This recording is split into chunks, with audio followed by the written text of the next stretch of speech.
Welcome back to AwareWolf for you. My name is Jacqui Mancuso. And I'm Victoria. Let's talk about your cards. Oh, so my cards, so every Wednesday morning that you're coming over, at least, I always try to pull cards that have to do with the podcast. And then this morning I was like, no, just do, because my message for this whole week is about authenticity. So I always pull a card for the week. And this week is the judgment card. So this is all about literally just being authentic, inviting your soul to shine unapologetically, just doing what you want to do, energy. So as I was shuffling, thinking about what question do I ask today? The judgment card flew out in reverse. So that to me was a message you're not being authentic. Stop thinking, just let it happen. So I was like, okay, fine. So I was shuffling, whatever. And then it did align with the podcast, but my question today was why garden? Why even do it? Real quick, your hair. Oh yeah, you did it. It is your more authentic hair. Now that you're speaking on it, I've been staring at you this whole time. I just noticed. I didn't even notice till literally just now. I'm wait, she actually. It's nice. It looks so good. It looks very good. Thanks. I cried when she was blow drying it. Why? Because I felt like I was coming back to myself. Yeah. I haven't seen it since I was 13. Yeah. Yeah. I love the fact that I went back to my natural hair. I love it. And now looking back at photos with dyed hair, I was like, no. At the time I thought it looked better. Yeah. But I don't think that's true. I think that this makes way more sense. At the time it was right. Yeah. And I was masking in multiple ways. So yeah. Likewise. Even Paul, when I told him I was gonna tone it back to my natural so I could grow it out, he was like, good, get rid of that gaudy blonde. And I'm like, I thought you liked it. Oh my god. Paul's just Paul reminds me of my dad so much. This is something my dad did say something like that when I was blonde. He was like, God, the fuck is that? Something like that. And I was like, God, why don't you love me? I love it. I'm just joking. It's uncensored truth all of the time. Yeah. So yeah, being our authentic selves with our natural hair. Yeah. And so whatever. So that's the general message. So then I was shuffling and the thought came across why even garden? What's the point of gardening essentially? Okay. Okay. I guess for the mindset of the 20th century. Because it's, I don't know. I understand that I'm in my bubble. I know that I live in a country type area. People around me are gardening. We're the rednecks. People in the suburbs are gardening, but I'm so detached from the big city. I have no idea what it's like to live in a high rise type thing.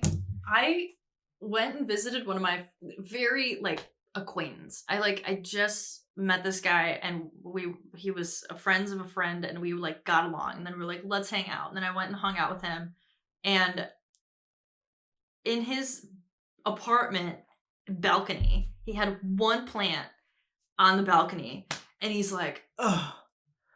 It's such a big deal. This is so annoying. I have to wait for this plant to produce a tomato. I can just go to the store and buy a tomato. And I was like, you are missing the whole fucking point. So I guess this message is for people in that mindset. Okay. And it's a reaffirmation for myself because I want to garden more. I enjoyed what I did last year. It was just a little garden bed. Whatever. So what came out? Why garden? 9 of Cups in reverse, the Fool, and the Wheel. And this was I fucking loved it. So 9 of Cups reversed is, so gardening, why garden? To help you appreciate the simple things in life. 9 of Cups traditionally is about that instant gratification. You get your wish. Here it is. Surprise. Here's blessings. And in reverse, I felt this was telling whoever's listening to check your greed. That instant, I'm going to go to the store and buy a tomato. No, slow down, grow a tomato. It's more gratifying. It tastes way better. It does. like night and day. Oh, I don't know what they do to the tomatoes in the store. They produce, they manufacture. They don't grow with love. Like paper. It's the same like when you make a home-cooked meal. You make it with love and intention, and it True. tastes so much better than a True. restaurant who just produces the meal. Very true. So then the Fool card in the middle, the Fool is like, it's the first card of the tarot, the whole thing. Like, this is jumping off the ledge with both feet with a blindfold on, but trusting. And it's all about like the potential. It's awakening optimism and enthusiasm. And it's a very adventure-filled journey. So gardening in itself can help. And I was thinking like teenage energy when I was reading this. Like, when I was a teenager, I had no optimism. Like, everything was a drag. Everything is boring. Like, I don't want to spend time doing anything because it's pointless. And so I felt like gardening can awaken that enthusiasm and optimism. And then also the wheel. So the wheel is about like what goes up must come down. Like, everything is cyclical. Everything is always regenerating. Mm-hmm. It's always turning. That's also like the basis of gardening.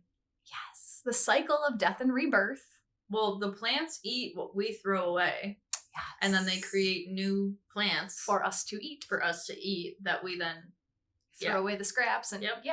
So the whole message that I eloquently wrote with words is a way of deconditioning the modern psyche from instant gratification to bring awe, optimism, and enthusiasm to a situation without a guaranteed successful outcome. Because the wheel card also, I was thinking about, like, sometimes you plant something and it doesn't work.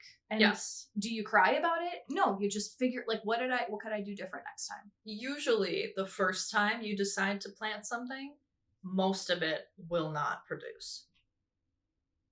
Speak for yourself, because I had really good, I had a pretty good outcome last year. I don't know, I lost some stuff. Patty gave me like broccoli to start, and broccoli did not do well. But I think you put it in my head that broccoli doesn't do well, so I just assumed that broccoli doesn't do well. Okay, Jacqui, all Vicky's fault. It's not all your fault. No, I created that with my intention, is what I'm saying. So love that message. And I'm having this like realization lately more and more. It's never about the outcome. Like we're so focused on the outcome with everything that we do. That's so true. Build a business. It's got to make, X amount of dollars to be successful. Like, that's success. Or create an art piece. It's got to like get 1,000 likes on Instagram or something. That's its success rate. But at the end of the day, like, we are here to live. And experience all sorts of things. Living is doing things. You actually gain more dopamine from the like waiting for that endpoint. Like that anticipation. Anticipation. Like when you're waiting for a package to come in the mail, you've got that anticipation. You're like, oh my god, that's gonna be so exciting. It's coming. Yeah. I'm so excited to open it and like see what it looks like. But the actual opening and seeing what it looks like isn't as exciting as the waiting. I've heard the same thing about vacation. Like, yes. the joy is in planning the vacation. Yes. And then it comes and you're like, okay. Cool. Yeah. On to the next one. Let me plan the next thing. Yeah. And that's kind of how, like, life is generally. Like, we're constantly striving to achieve certain goals, and then we achieve them, and then we strive to achieve next goals. There's not, like, an endpoint where we're like, okay, that's it. Yeah, I've made it. And, like, even if you do that, you don't feel good. Like, you don't feel, like, that book again, The Conversation with the Devil, The Interview with the Devil. The devil lives in an idle mind. When you have too much space in your mind, negative energy, negative thoughts creep in. Doubt, judgment, criticism. That's where that all lives. That's so true. If you're busy doing something that you love, that you enjoy, really. Yeah. You don't even have to love it. You just have to, like, enjoy the doing. You have no time for all that other stuff. It's very true. I enjoy the doing of gardening, even without producing results. However, I do produce results. Let's just put that out there. But there's something to the process of it all. Yeah. First and foremost, like, it gets me away from the black boxes. Sure. The black mirrors. Yes, which to me, working in technology is huge. Mm-hmm. You get away from your phone, you get away from your computer, you get away from your TV, you get back to the soil, you touch the ground, and you dig in there, and you're like, what's in here? Isn't the news trying to tell us that touching soil increases risk for heart attacks? Did you see that? That was like last year. Like, are you fucking kidding me? They released an article a few years ago Joking? saying that if men have 7.5 hours of exercise a week, they are at greater risk of a heart attack. What? Right. Right. So, Okay. right. Okay. So fuck that shit. It means absolutely nothing. How come people in the 80s weren't having heart attacks when the aerobics craze took over? Yeah. You know, it's weird that that's just like ramping up now. What a coincidence. Just another coincidence. Anyway, gardening in the soil, getting back to nature. So we live in a world of social media where we are constantly striving for that quick gratification. Quick hits of dopamine. Not enough. Gotta get another one. Gotta get another one. It's been steadily increasing too. What do you mean? Like, I feel like when I go back to high school, but like millennials have that name of like that instant gratification. We've always wanted that because we grew up with the internet. Mm-hmm. And I feel like even now is like 1,000 times more than it was even like 10, 15 years ago. Right. Addiction.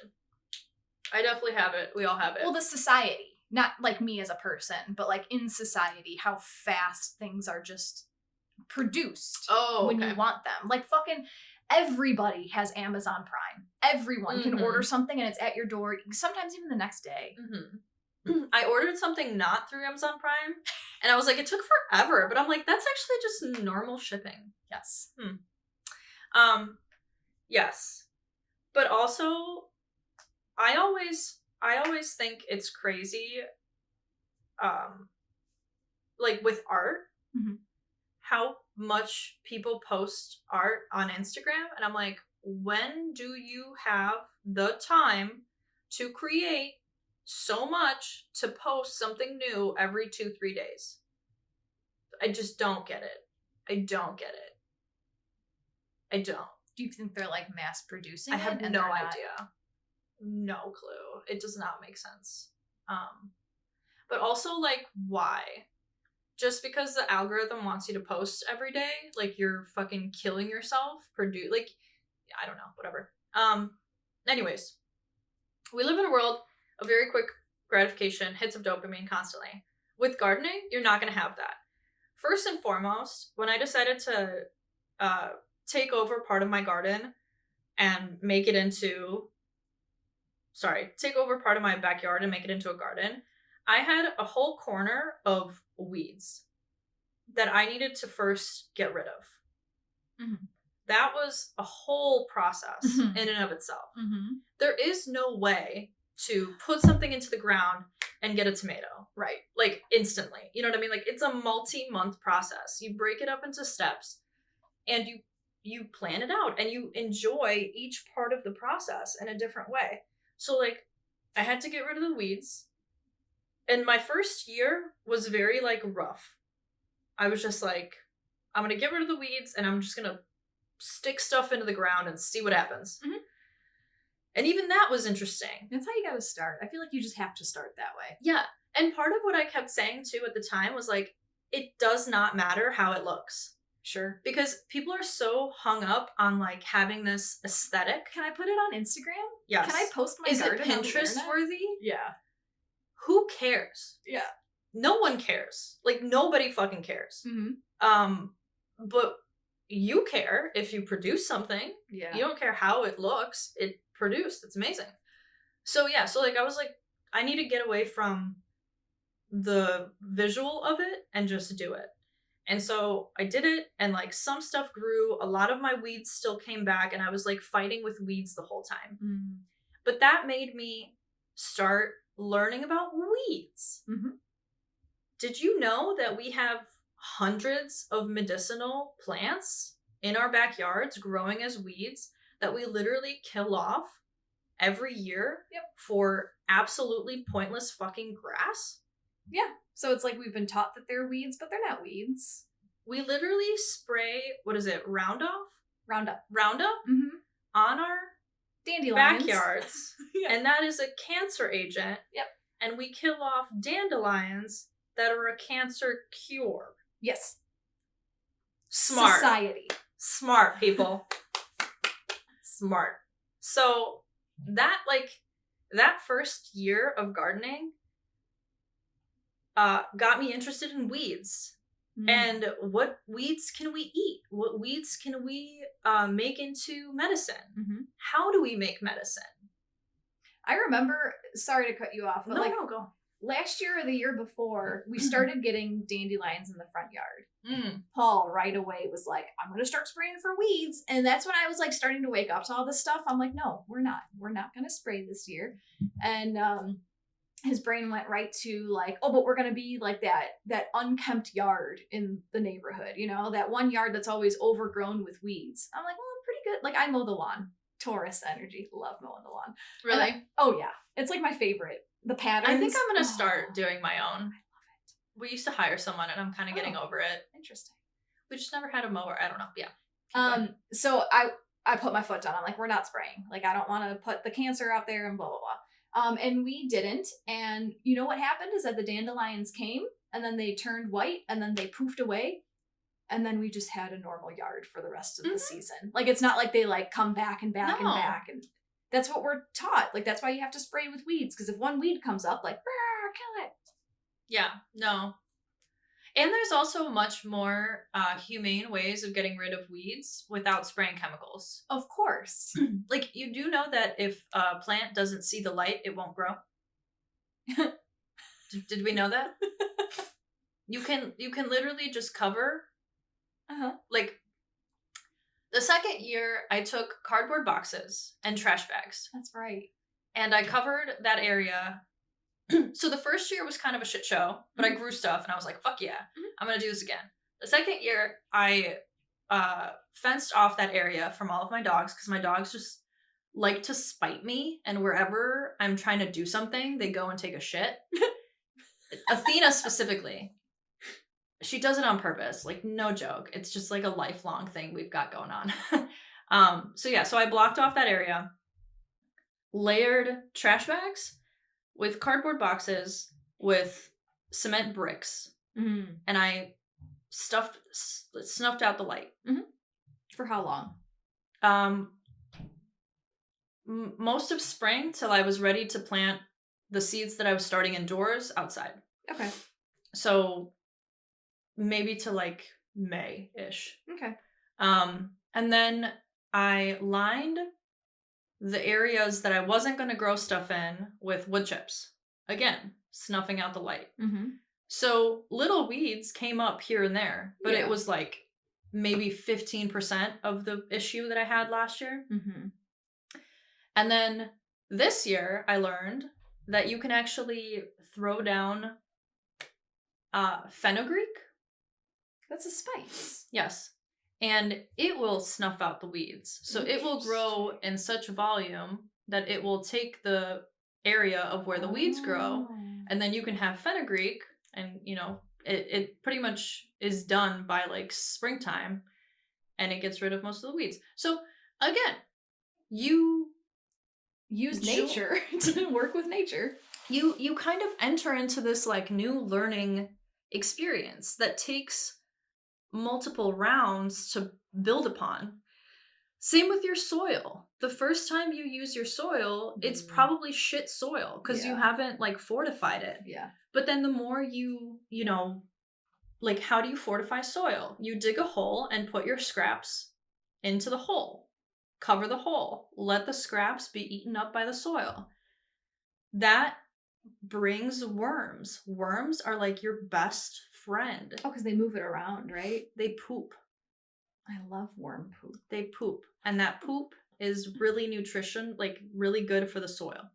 It fortifies the soil. It makes it able to produce better. Should I be? So I have that rabbit upstairs, and all he does is poop. Look And it up. when I plant new things, He doesn't eat meat. He only eats Oh. grass, right? Yeah. Hey. Good. You don't want a meat eater. Oh, okay. So potentially, yeah. Because I read that like rabbit droppings are good. So like whenever I plant something new inside, I'll put some rabbit poop. Should I just be dumping that? Should I just be digging holes Yeah, and dumping it out there? you can. Yeah. Interesting. Horse manure, Yeah. very good. Mhm. Cow manure, very good. You can literally go to like most of the farms around here and they'll give away cow and horse manure Sure. for free. Sure. My mom used to collect it like in the forest preserves from like horses that would Yeah. go around. It's so funny. That's awesome. I remember as a kid, I was like, Mom, what are you doing? And now I'm like, yeah, no, I get it. But yeah, it's like really good fertilizer. But then, so initially you start by like just like burying things and then you start making your own compost. Yep. Like now I'm in the process of, I have a bucket in my kitchen that hangs right next to wherever I cut up my fruits and vegetables. Mhm. And whatever scraps I have, I throw in this little bucket. And once the bucket gets filled up, I throw it into a bigger bucket and I add bokashi, which are compost bacteria. Mm. And there's also a few others. But you can literally look up on Amazon like compost bacteria or compost starter. Good old Amazon. Whatever. Go to Tractor Supply. But yeah, throw some in there. And once spring kicks in, once the temperature gets to the right temperature, they start doing their thing and they start creating soil. They start creating compost soil. So then you're Does literally it smell in your kitchen? Like, can you smell the compost? the little bucket has a nice lid on it to where when it's closed, you do not smell it. Okay. If it's open, you do smell it. Sure. But you can also dump the compost daily instead of weekly. I'm just choosing to do it weekly because I want it to fill up. Sure. Is there a reason why you hang it instead of just like putting it on your counter? Is it just to keep it out of the way? Or? It's just convenience. Okay. It's just like it's right here hanging, so it's like perfect height for me to throw into. Got it. Like off of your countertop. Yeah, it's like hanging from one of my drawers from my countertop. So it's like right next to my oven, hanging like right in front of the countertop. So it's like in a perfect position. Convenient. Yeah.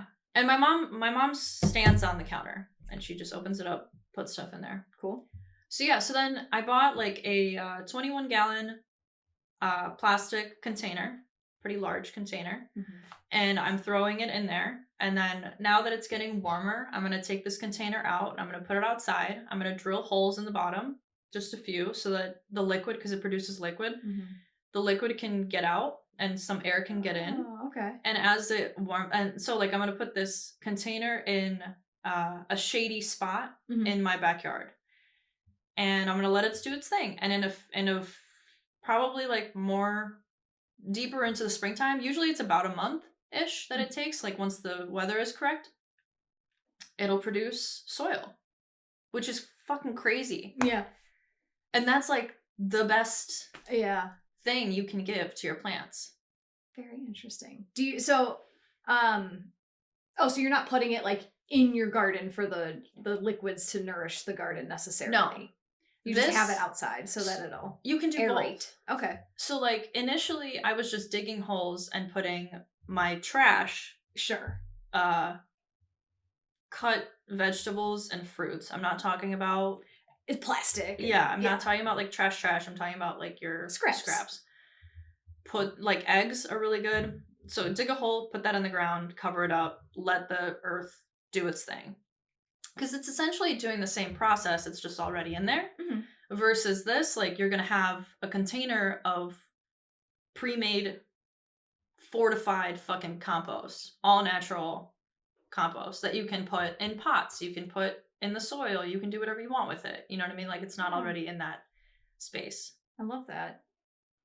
I also have learned how to make my own fertilizer.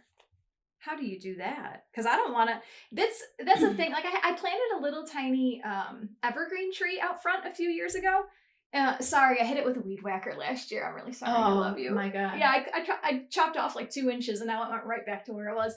But I can tell it needs some love, and I just like don't know what to put on it because I don't want to buy fertilizer from the store. I will tell you. All of this knowledge either comes from the internet, but mainly it comes from my mom.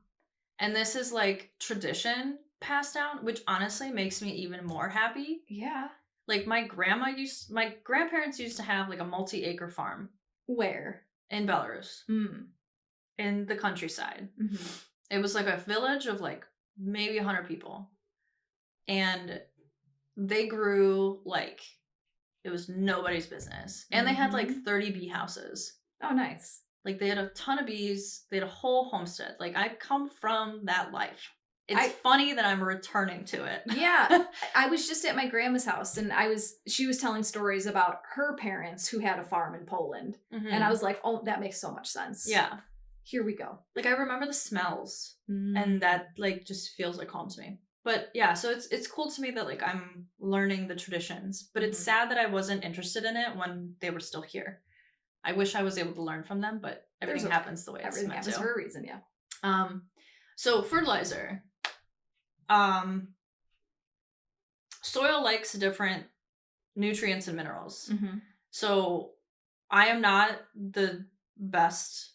I don't know everything like on point just yet. Like what produces what. My mom's a little bit better at that, but you're learning.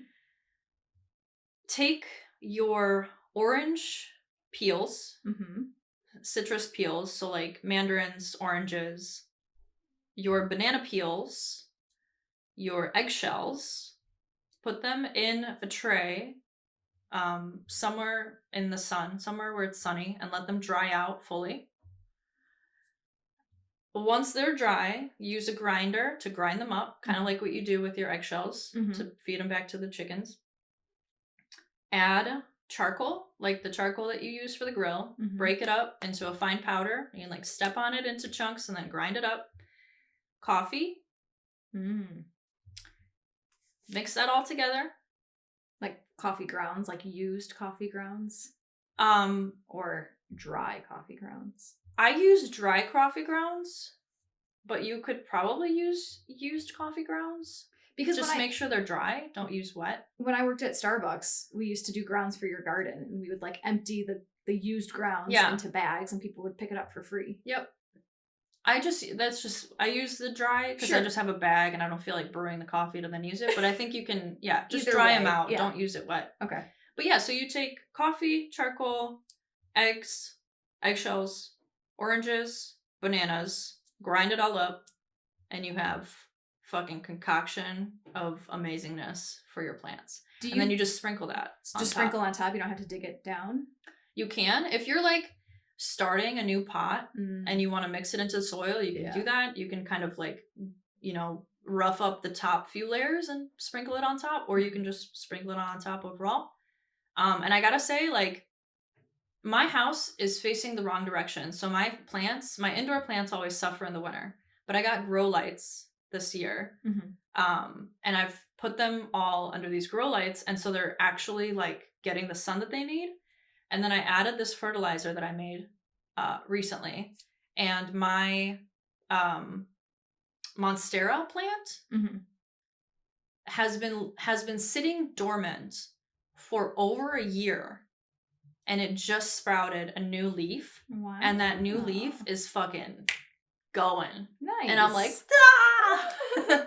And my lemon tree, and I sprinkled this fertilizer on there. So it's like the light and the fertilizer and the springtime coming. These things are just like, they're coming alive. And my lemon tree too, I sprinkled that fertilizer on there. I've also been bottom watering. Oh, interesting. That has been huge. I have killed so many fucking plants top watering. Like adding water on to the top of the pot, you just drown out your plants. Explain what bottom watering is for people who are not familiar with it or have never heard of it. Like how do you bottom water? Yeah, so the first thing that you have to make sure that you have is your pot that your plant is inside of has to have holes on the bottom. Yes. If your plant does not have holes on the bottom, this is pointless. So just be aware. I know that's stupid, but like that is a thing.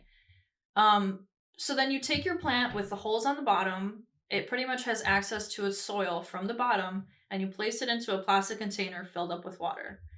And then you let it sit there. And the water, first of all, why it's good, the water will soak up through the bottom and the plant will drink as much as it wants to without oversaturating the root. Yep. And it promotes root growth because the roots are reaching down to the water. So it actually makes the plant healthier. It takes up more of like the volume of the pot. Sure. Which promotes healthy roots. And you can't have a plant without healthy roots. So yeah, that's been like really big as well, the whole bottom watering thing. So yeah. Do you put the plant in the cup of water and then like take it out after a certain amount of time, or do you just like leave water on the bottom for the plant to drink when it wants it? No. So you want to actually take it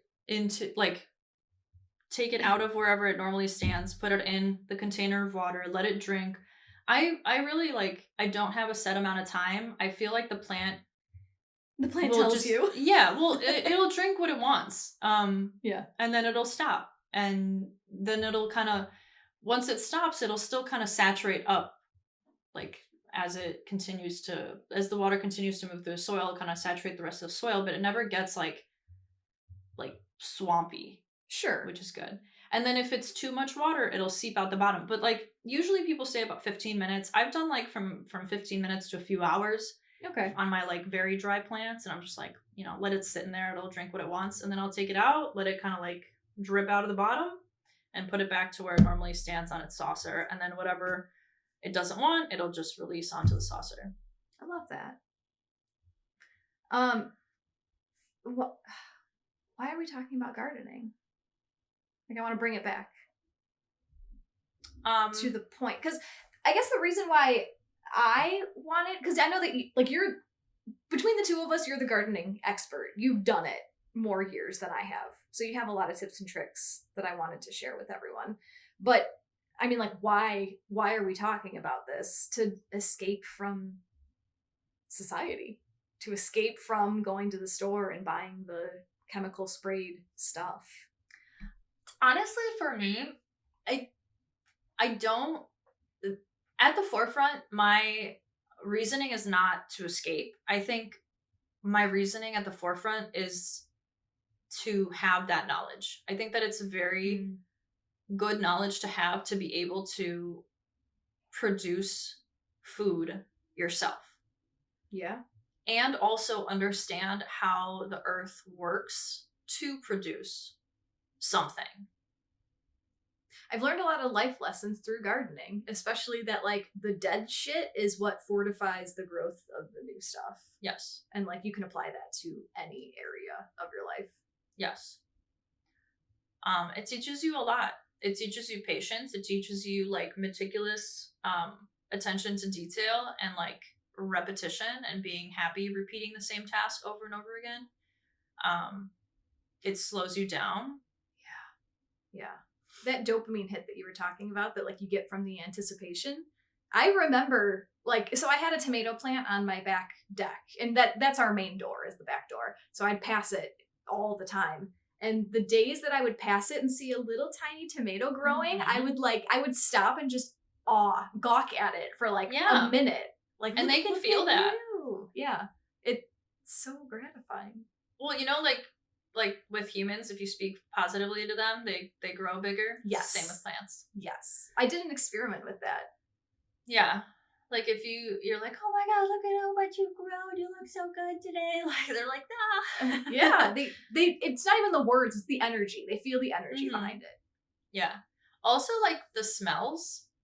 And another reason I garden is for the smells. It brings me a lot of joy.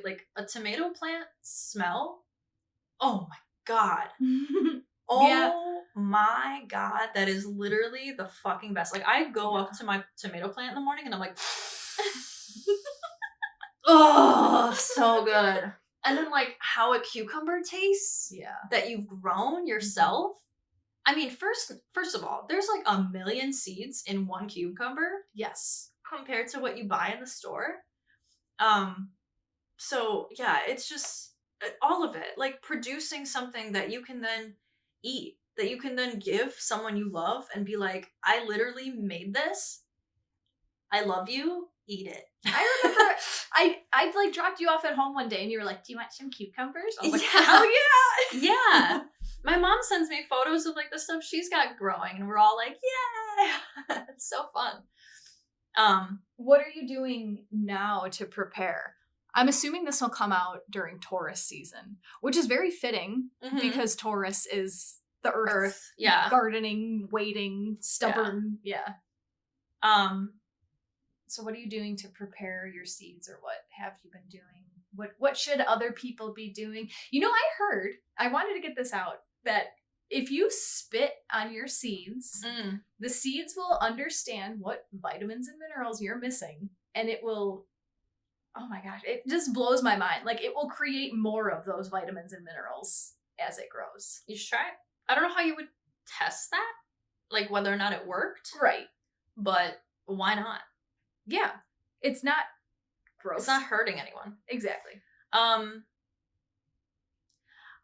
You should do whatever the fuck you want to do, but this is what I'm doing. So I have a lot of dogs, which means I have a lot of dog cages, and there's a dog cage that we don't use that sits in my sunroom. So I wrapped that fucker up in plastic, and made like a little makeshift greenhouse. I'm waiting because we live in a place where it's constantly bipolar weather back and forth. So I'm waiting to like kind of chills out just a little bit more. But my plan, first and foremost, is to get another grow light that I'm going to put inside of this cage on the top. Where do you buy grow lights? I've bought mine on Amazon just because they have good prices on Amazon, and there's like a wide variety. Okay. You can also go to certain like hydroponic stores. Those are very good. There's one like in Fox Lake. But they're pricey. Okay. There. Because they're like larger, and more like industrial sized for like growing weed pretty much. What kind of dollar amount can you throw out there for grow lights? Like, what have you been budgeting for those? Like what I've purchased? Yeah. The two that I have inside my house right now, I think were about $30 each. Okay. The one that I'm gonna get is a little bit more robust, but I think that's like 40. Okay. So decent. Sure. Not bad. Sure. The ones at the hydroponic store are probably 150 to 300. Like they're like big LED things, and I just don't want to spend that much money. Sure. And I don't care enough to have like this fucking big ass thing. Like, it's plenty having the small ones. Like, my plants are loving life right now. So greenhouse with the grow light. Yes. I want to add the grow light on top, so I'm pretty much gonna weave it through that cage and pretty much have it like hang from the top of the cage. I'm gonna line the bottom with my seed trays, and I went and got seed starting soil. So the difference with seed starting soil compared to what you use for like normal pots and normal plants that already have some kind of root system, because the seeds are so small, they need very fine soil. So you either want to like sift it, you want to sift your soil so you get like the small particles, and you don't want like big chunks of anything because it'll just get stuck. Yeah. And it won't be able to pierce through that. That's a really good point. So you want to get like fine soil for starting your seeds. You can even mix a little fertilizer in there, like that homemade fertilizer that you made. And then line your seed trays with that, and then put your various seeds in there. I also like to bottom water the seeds. Once again, same idea. They reach to the bottom gets watered, the soil doesn't get oversaturated with water. Aren't your seed starters like that cardboard material? Or do you use plastic seed starters? Because can you bottom water? Can you bottom water with the cardboard ones? Like, would the whole thing just suck it up? And then would that make it disintegrate faster? They might. I use the plastic ones. Okay. And I just pop them out after. Got it. You can like fork them out. Sure. But yeah. I'd be curious to see if I would imagine cardboard would disintegrate. And I wonder if that would mold. Because I feel like I had a rubber plant or something. What are those called? Jade. I had a jade plant from, I'm not pointing at it. I had a jade plant from a thing, and I got it in a cardboard, and I had it inside for a couple weeks, and I was just doing it like normal, and then I think mold started to grow on the cardboard. Possibly, yeah. Okay. People also use like newspapers. You can use newspapers to create pots. Oh. You can just make a cup out of a newspaper. Yeah. And put soil in there, and that will disintegrate. I love that. You can use old yogurt containers. Yeah. Any plastic container you can use to start. Just poke holes in the bottom. For drainage. Mm-hmm. Yeah, and so the other part of that of my plan was to add heat mats, because you want them to be a certain temperature while it's still kind of back and forth. Mm-hmm.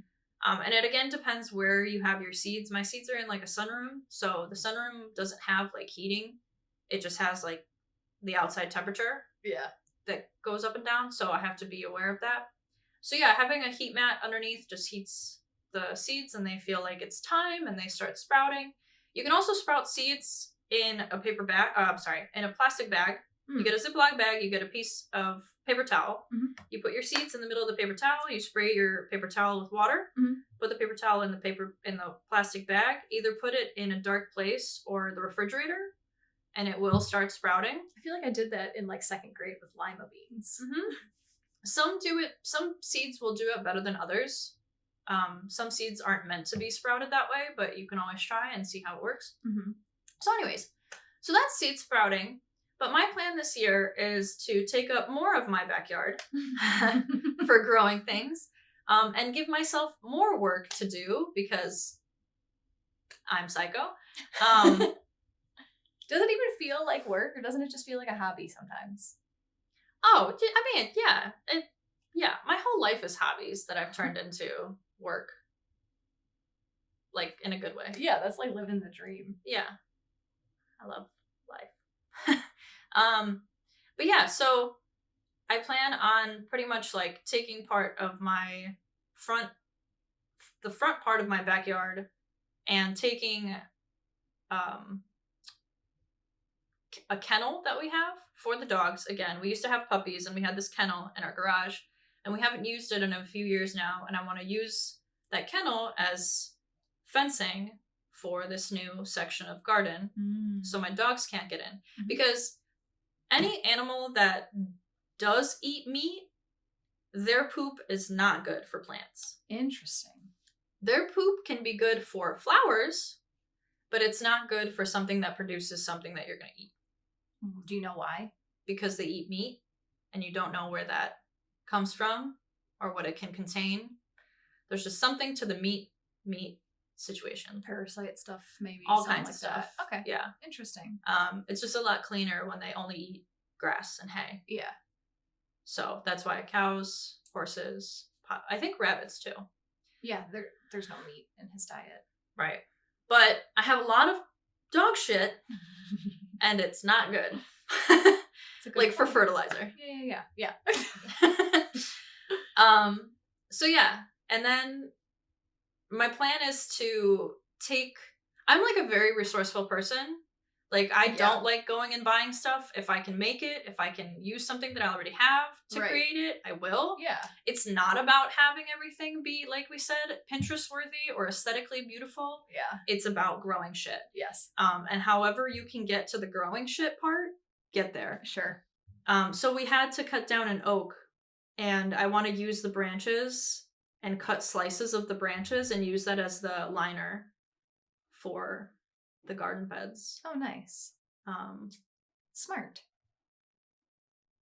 Yeah. I'm trying to decide where. So we've been talking about doing a bigger garden for a couple years. And the way that my husband works is that he dreams through his words a lot before something actually happens. But I trust, that's like, men. He always gets it done, though. You know? Yeah. So, like, for the last 3 years, we've been talking about, like, oh, I'm going to build you garden beds. I'm going to build you these raised garden beds. And I know it's coming. But, like, I don't know. That's not my job. I don't do that kind of stuff at this house.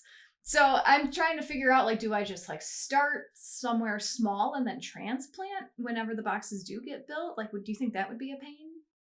And I'm sure there's, like, lots of people listening, too, who have an idea. Like, well, I can start here, but, like, this is my ideal garden. Like, have you had to transfer anything yet? Yeah, so it depends how you build the garden bed. If you build just a border that then sits on the ground and you are adding to the ground, Mm-hmm. then you're going to have a hard time moving that. I'm not saying to start in a garden bed and move the bed. I'm saying to start maybe in like these little front dirt pieces right in front of the house and then transport the plant into a garden bed. Ah. Are things perennials or is most stuff... Everything's different. Yeah. Most vegetables are annuals. Okay.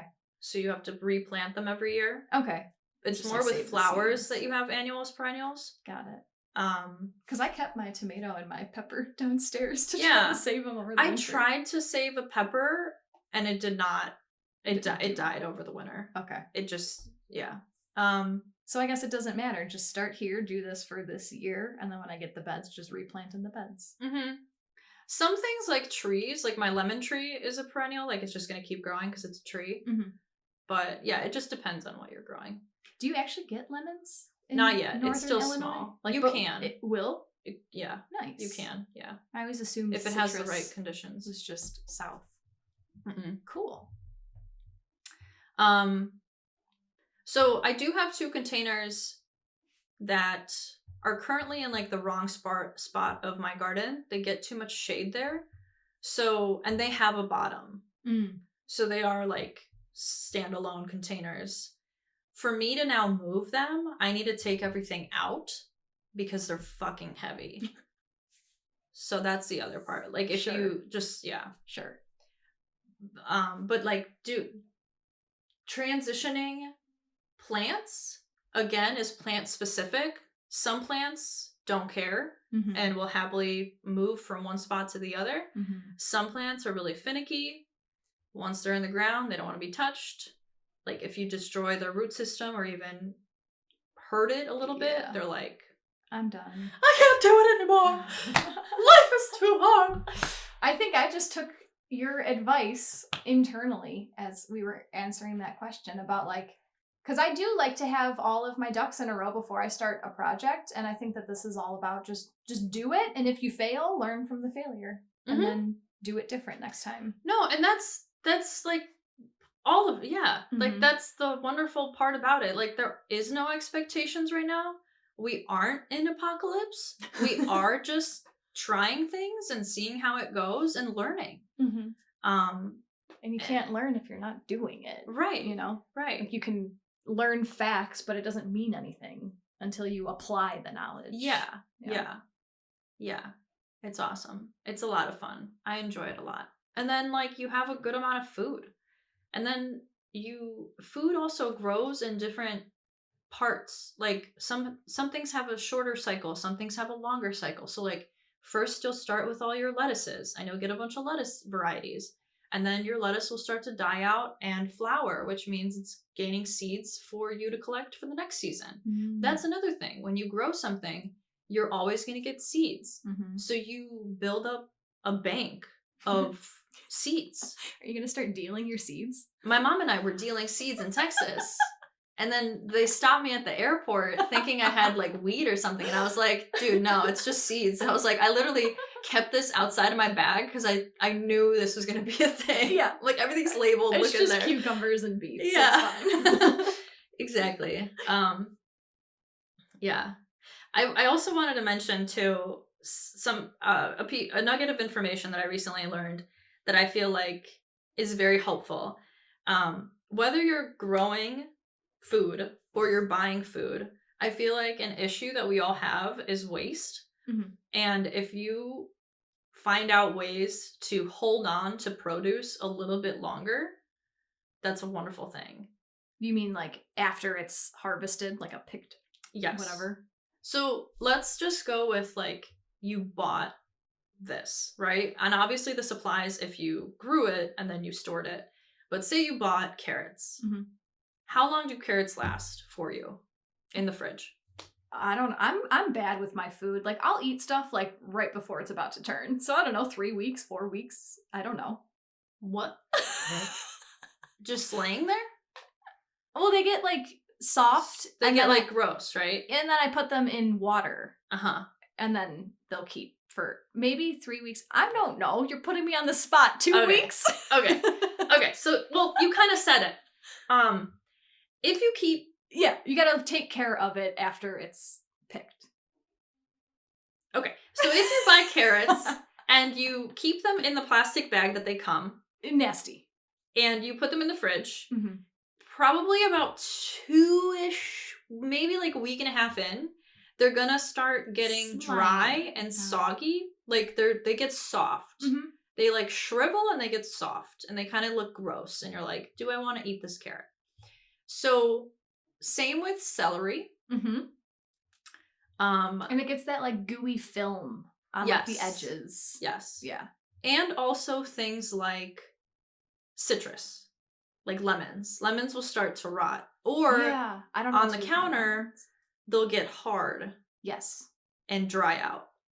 So carrots, celery, and lemons, I have learned, you can put in a body of water or a jar of water.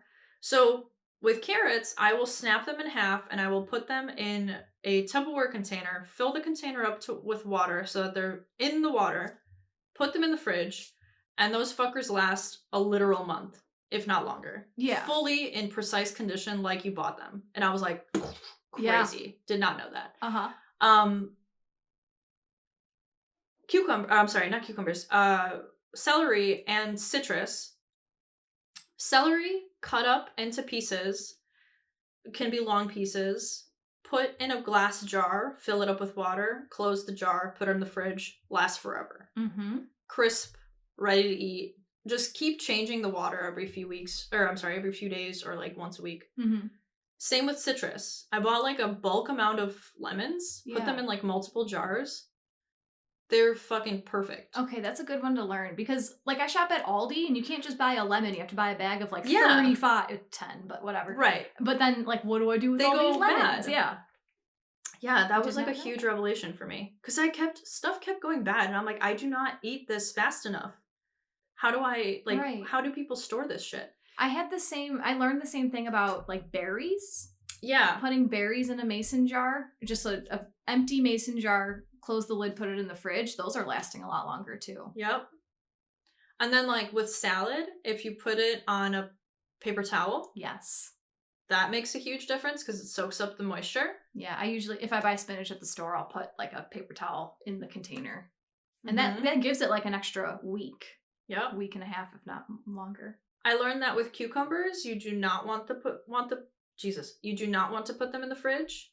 Oh. You actually want to keep them on the counter. Okay. And they will last better on the counter for longer than they do in the fridge where they will dry out and start to mold. If you keep things next to apples, they will ripen faster.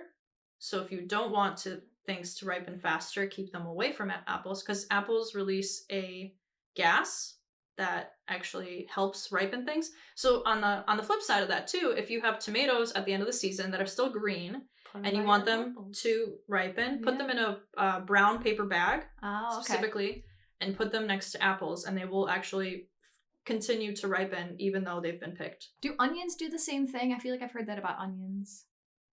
Possibly. Okay. I'm not sure about onions, but that very much could be. But yeah, see, this is the type of shit that you learn. Mm-hmm. And like, this is helpful stuff. Even if you're not growing vegetables. Yeah. How do you make your store purchases last longer? Yeah. Mm-hmm. Like, you just kind of understand how these things work. It becomes less of like a taboo, like, oh, the government just, provides us with food. And that's just where food comes from. Yeah. And instead it's like, oh, I can also produce food. And here's how it's done. Oh, one more thing I'm going to tell you. I put potatoes in the ground last year that I bought. Little berry potatoes? Yes. Uh-huh. If you keep potatoes in a dark place, they will start to sprout. If you keep potatoes in a dark place with an apple, they won't sprout, but they will store for longer. So I kept my potatoes, because I don't care if they sprout, in a dark place. They sprouted. They grew like full fucking root systems before I even put them in anything. And then I put them in the ground. Instead of producing more potatoes, they only produced a few more potatoes. They produced potato seeds, which is way cooler. Yeah. And way rarer. So I now have, like, they produce little tomato looking things that have a bunch of seeds inside that you can then use to produce potato plants. Who knew Interesting. potatoes create seeds? Right. Whole thing. My mom and I were like, what the fuck is this plant?